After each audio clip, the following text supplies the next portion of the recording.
माझ्या गुरुवर्यांना घुसखोर म्हटलं, त्यांच्यावर चिखलफेक केल्यामुळे शाईफेक केली, 15 दिवसांचा वेळ लागल्यामुळे वारकरी संप्रदायाची दिलगिरी व्यक्त करतो. संग्राम भंडारी यांची टीव्ही 9ला प्रतिक्रिया. शाईफेक प्रकरणानंतर विकास लवांडेंवर दुग्धाभिषेक. लोणी काळभोर पोलीस ठाण्याच्या बाहेरच समर्थकांकडून लवांडेंवर दुग्धाभिषेक. छगन भुजबळ, दानवेंसह रोहित पवारांकडून शाईफेकीच्या घटनेचा निषेध. शाईफेकीच्या घटनेनंतर विकास लवांडेंचा शरद पवारांना फोन. रोहित पवारांसमोर लवांडेंनी पवारांना फोनवरून घटनेची माहिती दिली. पवारांनी लवांडेंना भेटीसाठी बोलावल्याची माहिती. एमआयएम नगरसेवक मतीन पटेलचा कथित आक्षेपार्ह व्हिडिओ व्हायरल.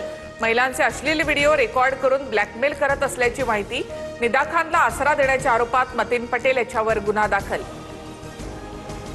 निदा खानचा टीसीएस कंपनीतील एचआर सोबत संबंध नाही. एफआयआर दाखल होण्याआधीच तिची बदली. निदा खानवरील आरोप कोर्टामध्ये टिकणार नाही. ओवेसींकडून आरोपी निदा खानची पाठराखण. निदा खानला लपवण्यात एमआयएम नगरसेवकाचा हात.